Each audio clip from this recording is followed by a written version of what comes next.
ইতালিতে স্পন্সর ভিসার জালিয়াতি, বাংলাদেশি সহ গ্রেপ্তার ৪৪।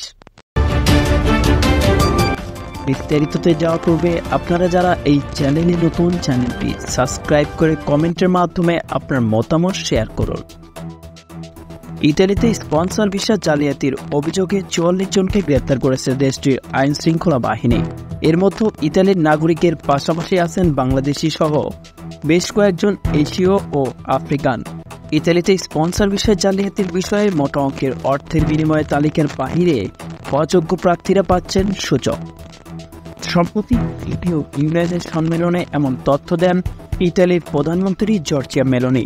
তিনি জানান এই প্রক্রিয়ায় জড়িতরা মানি লন্ডারিংয়ে জড়িত। প্রধানমন্ত্রী এমন অভিযোগের পর নড়েচড়ে বসে দেশটির পুলিশ প্রশাসন ও গোয়েন্দারা।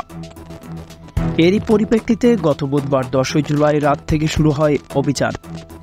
অত্যন্ত গোপনীয় এই অভিযানে দেশটির বিভিন্ন স্থান থেকে গ্রেপ্তার করা হয় ৪৪ জনকে। এর মধ্যে ১৩ জনকে কারাগারে, ২৪ জনকে গৃহবন্দী এবং ৭ জনকে অধিকতর জিজ্ঞাসাবাদের জন্য পুলিশের হেফাজতে রাখা হয়।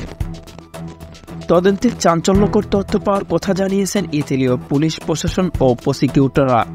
নাপোলির পাশে সানেলনোতে অস্তিত্বহীন ও ভুয়া তথ্যে বিপুল অর্থের বিনিময়ে প্রায় ২৫০০ স্পন্সর ভিসা দেওয়া হয়েছে। চক্রের সঙ্গে সরকারি আমলারাও জড়িত বলে জানা গেছে।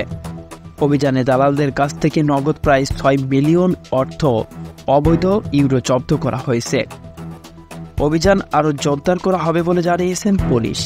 গ্রেপ্তার ৪৪ জনের মধ্যে বেশ কয়েকজন বাংলাদেশি রয়েছে বলে জানা গেছে। ইতালির স্পন্সর ভিসা জালিয়াতির প্রধান টার্গেট বাংলাদেশিরা। দালালের খপ্পরে পড়ে সর্বশান্ত হচ্ছেন অনেক অভিবাসন প্রত্যাশী। তাই অবৈধ লেনদেন এবং দালাল চক্রের খপ্পরে না পড়ার পরামর্শ ইতালি প্রবাসী বাংলাদেশি কমিউনিটির নেতারা। সংবাদের এ পর্যন্তই। পরবর্তী নিউজ আপডেট পেতে আমাদের সাথেই থাকুন। ধন্যবাদ।